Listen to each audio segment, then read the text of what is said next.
I just wanted to drop in and give a quick little message here. We have an online community at jrfcommunity.com that is, I have some unique content there that I don't have anywhere else. It is a wonderful space to interact. There are some other private groups that are in there with unique content that is more expansive. It's more intentional than I would put in a podcast or on a YouTube video. It just is. The jrfcommunity.com area is what I would first recommend. And then for those of you that like the more expanded, big ideas, big energy that you can feel from channeled messages, you may want to look at the new series that I'm just creating now. It's called the Labyrinth Series.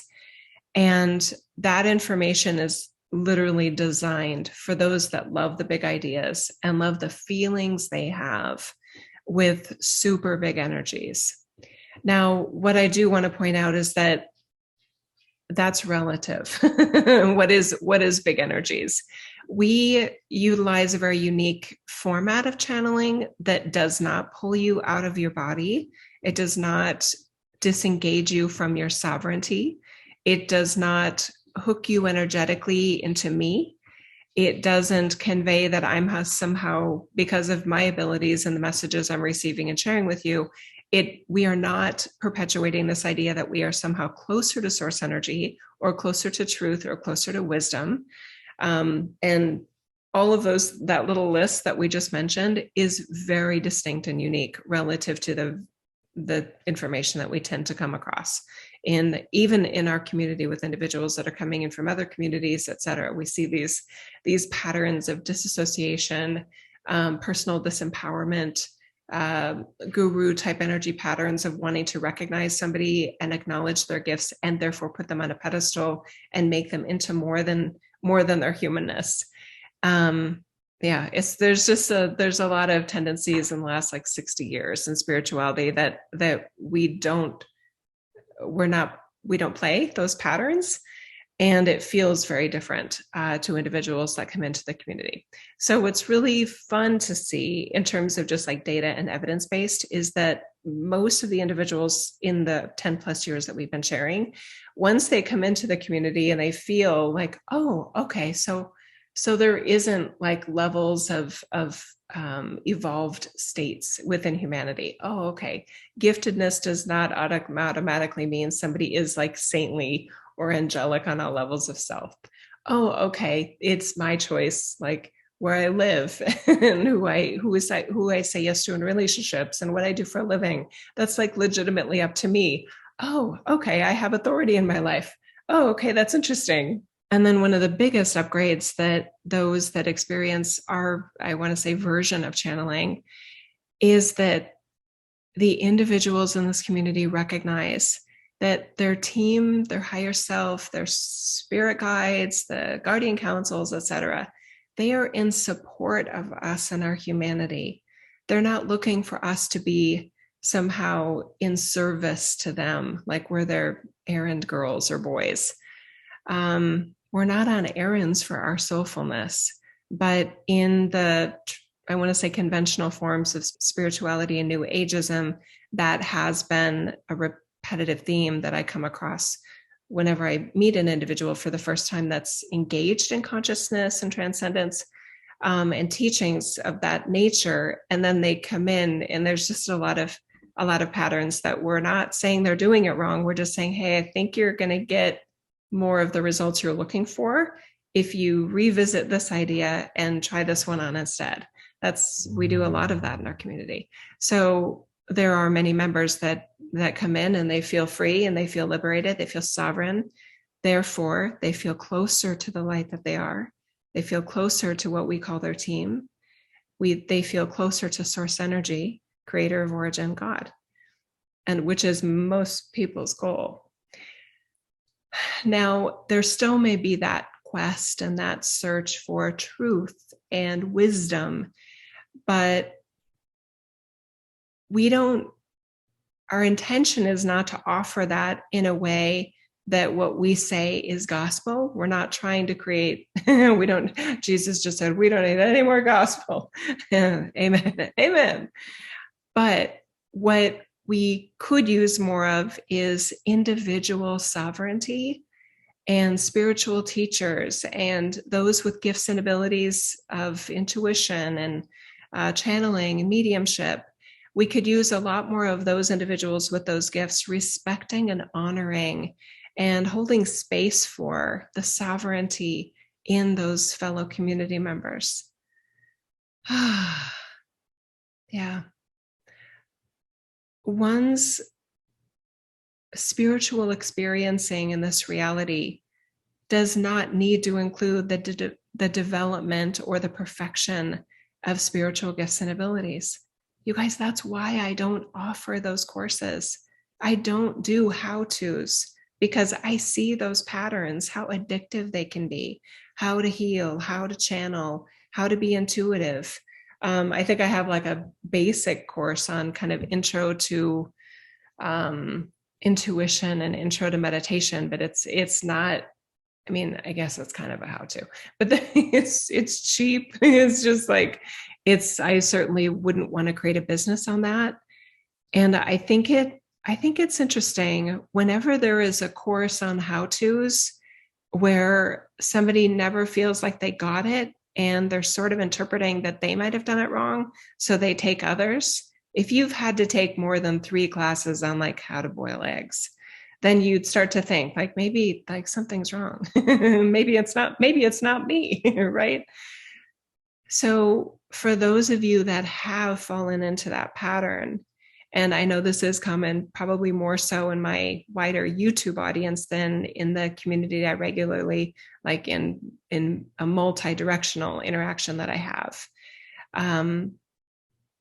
Some of you may have definitely gotten caught up in that cycle of feeling just disempowered and not feeling your sovereignty and not feeling your free will. And you may not have been treated in a way by other teachings and teachers that you get to decide if you agree with them. It should be your choice whether you agree with anything that any channeler says, obviously including us, right? We're offering what we know of as wisdom and our version of truth. But whenever it's beyond the burden of provability with the 5 human senses, then there is room for error. There's actually even room for error within things that can be proven with modern day science and the scientific method and the 5 human senses. Okay, so the room for error and subjective judgment is high, especially when it comes to philosophy and theology and answers to the existential questions. That's why they're the existential questions, because they are impossible to answer with 100% certainty. But isn't it interesting that in all the organized religions and in probably the most popular metaphysical teachings, that they are displayed and presented as unquestionable? Yeah, this is a weird place here, right? Anyway, so things are different in our community, and you may feel that, and that might be a nice fit for some of you if you want to check it out. So again, jrfcommunity.com. The new series is called the Labyrinth Series. That is still available for purchase through February 2nd, Wednesday, February 2nd, 11 p.m. Pacific time. And what are we doing in that series? It is a year-long experience, and you can do month to month, where we are specifically focusing and dedicating ourselves to expanding and maintaining your most expanded energy field. That is useful in your daily life. That is useful for this reality to even have that option, that range of energy and frequency available here. We do that through messages, and in an additional level of support in that series, you have what we're calling the conversation between 2 very unique community members that have amazing communication abilities and a gift for really exploring further our messages and bringing it to another level of application, another level of expansion, another level of relevance related to other topics and other philosophies. So the conversations part of that series is very special. And then we've also pulled out as separate I want to say intensive. It's an intensive meditation that will be offered every month. Some of you really appreciate those. Some of you are not as into the meditation in general. So we thought it would be wise to pull those out as separate for those of you that do enjoy that. So that's every month that level of support is provided. The series builds on itself throughout the year. So it basically runs from February 1 of 2022 to January 31st of 2023. It sounds so weird to even say 2023 at this point. But anyway, that is the series. Look in the description for the link so that you can check that out if it's drawing you and you feel led towards it. The other sort of update and notice, I have, I think it's 5, maybe 6 spots remaining still for the Egypt trip, Egypt 2022. And that's coming up March 30th through April 13th.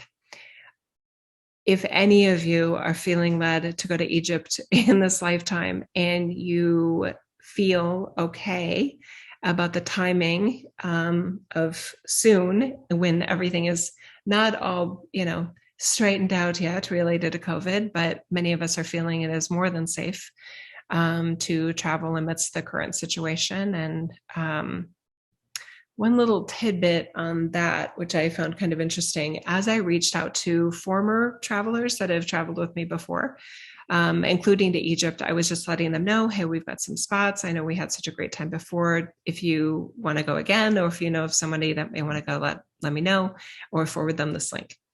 And I heard from more than one of them that was saying, well, and they were using the words like, I have decided not to get vaccinated. I have natural immunity. And because vaccination is required to travel, then I'm not traveling at this time, Jill. And I was surprised. I mean, I was like, oh, and I was like, wait. And for some reason, I was led to sort of investigate a little bit further. Is it true that they're not allowed to travel without their COVID vaccination? And she's one of them that said it, actually, both of them that said it were both US citizens. So I looked at the US citizen version of it. We, at this point, as of January 31st, 2022, vaccination is not required. I'm flying on Delta Airlines, for example, so I didn't look at all airlines, but on Delta, vaccination is not required. To get into Egypt, vaccination is not required. To get back in the US, vaccination is not required. So I emailed her back, and then I was led to post on Facebook that I feel like there's so many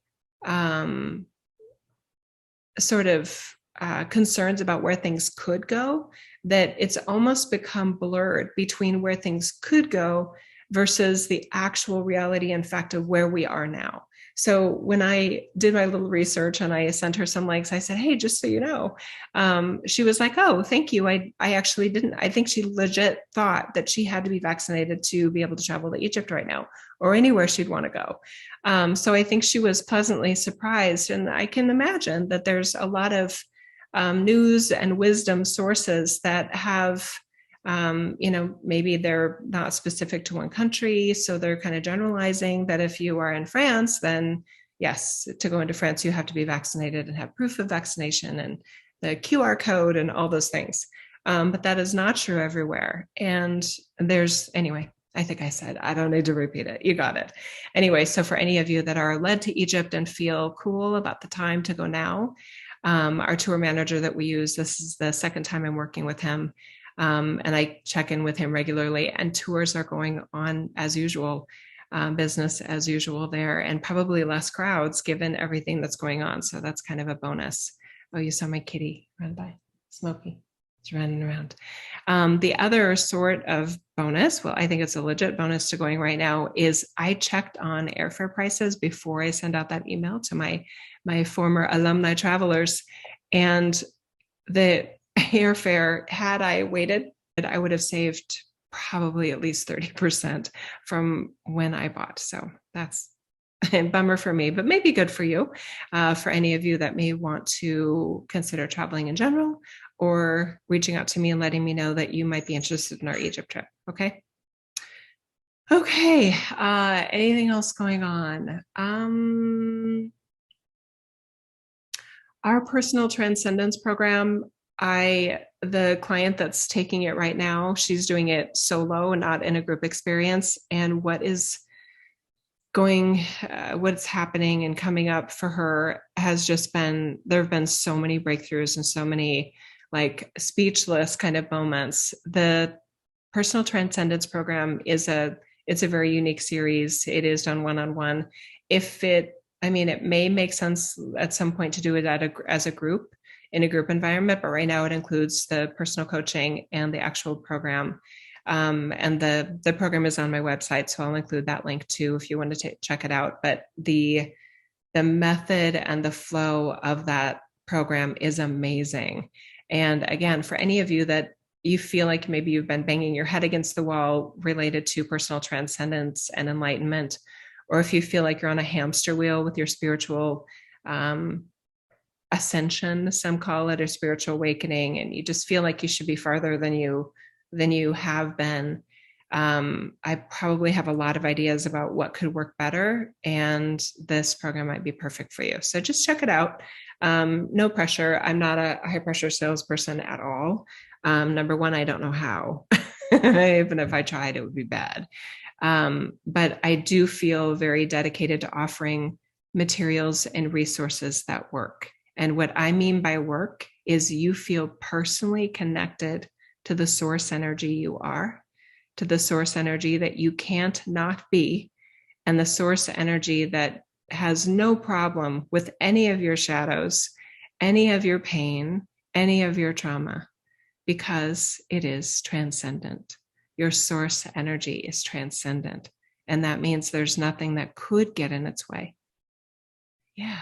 Ooh, that's different. Mm-hmm. And it works. It works.